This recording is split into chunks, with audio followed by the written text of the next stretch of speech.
welcome back to my channel. I'm finally returning with some bullet journal content, and in this video I'm going to chat a little bit about what's going on, why I haven't posted bullet journal content in a couple of months, and basically explain the title of this video, which is me going back to the basics.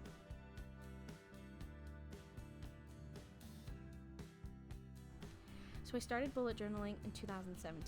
Before actually adopting the bullet journal method, I did a full month of research, just looking up information about the concept and tools. Then I started moving towards inspiration and spread ideas on Pinterest and YouTube. I finally started in October, very basic, using spreads the official system recommends, then slowly became more comfortable with the template and added bits of artistic elements, much like you'll see all over the internet.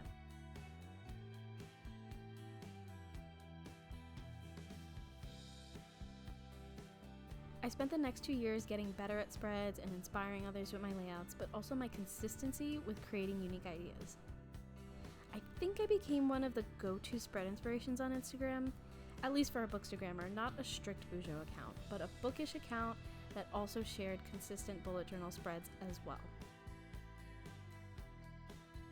But this sort of fell apart when I started working at my full-time job. See, the consistency with my artsy spreads were always so consistent because I was working for myself at the time, and that meant I had to be consistent with spreads. My account relied on it, you relied on it, and I felt the also common pressures of being perfect for the online world. I tried to keep up with the artsy spreads, y'all, and it actually wasn't too hard at first. I would spend lunch breaks or after work creating spreads, and they looked just fine, but that wasn't the actual problem. The main problem was that though the spreads were pretty, they were not working with the planning style I needed for daily use. It was pretty useless, and the whole point of bullet journaling is to create your own system that works best for your productivity. I talk a lot about this in a blog post. The post explains everything you need to make the bullet journal work best for you. So if you want to check that out, I'll leave a link in the description. I actually had to go back and read it again before this video to remind myself of why I used the bullet journal in the first place. I needed to go back to the basics. I needed to channel those 2017 newbie vibes and focus on having my bullet journal work best for my life. And that's what you'll see here in this video. I used one pen and one highlighter. That's it.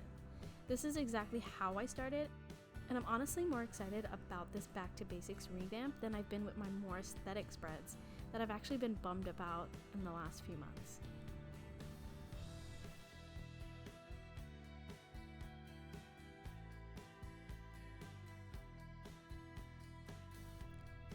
So that's pretty much it for my 2019 or my second half of 2019 setup. It's very basic. I stuck with just the things that I needed and nothing more. You'll see that there was a yearly glance, which just had the calendar dates and space for notes. Then I had a bunch of trackers that looked very similar because all I did was write the subject line and mini categories underneath it. And then we went right into the monthly at a glance, which is very basic, as well as the weekly glance. I hope this is helpful for anyone who's trying to go back to the basics, or at least start a bullet journal and have no idea where to begin. And I hope you like this new style that I'm going to be working with in the unforeseeable future. I did want to also show you the supplies that I'm now currently using as opposed to the supplies that I was using in the past.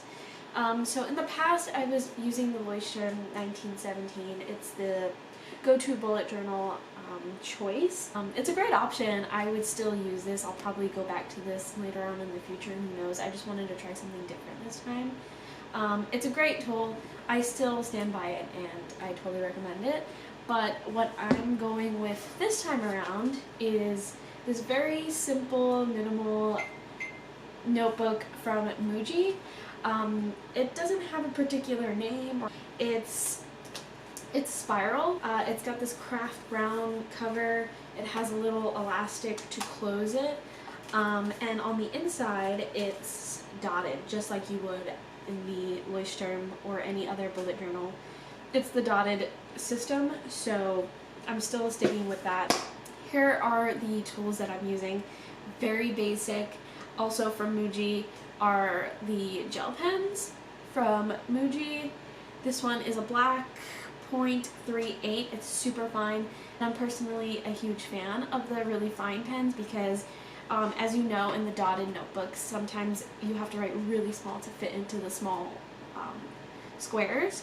So I'm really into the fine point gel pen. Second item is a highlighter, and I use the Zebra Mild Liners.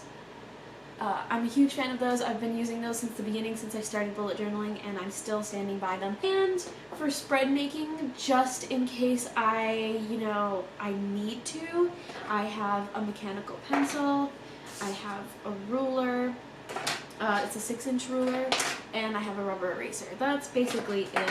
I want to just rely on, aside from the notebook, just 2 things, a pen and a highlighter.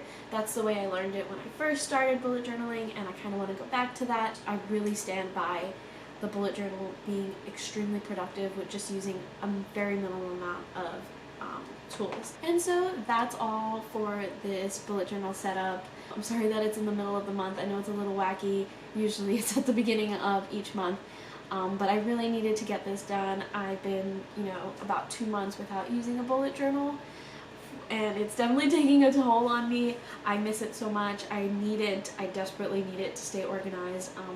Just the past week alone, I've been relying on a lot of other things for organization, and if you are interested in knowing my complete compilation of organization tools and tips and supplies and all those other things, let me know in the comments. I can make a roundup of all the things that I use. But I'm back to bullet journaling, and I'm really happy that I'm back. It's good to be back. It's good to start over. It's okay to start over if you want to start over. It's okay to have a bullet journal that's not full of beautiful art and doodles and scrapbooking materials and things like that. It's totally fine to just go back to the basics if it works for you. Like this video if you happen to like it. Subscribe if you want to see more videos. Leave a comment below if you want to see specific things with my bullet journal. If you are trying to adopt the minimalist bullet journal system, let me know specific things that you'd like to see. I did some trackers, but they were super basic. If you want to see different kinds of trackers, if you want to see different kinds of minimalist spreads, I am more than happy to give that a try so that you can, get some inspiration from that. And thank you for watching. I'll see you in the next one.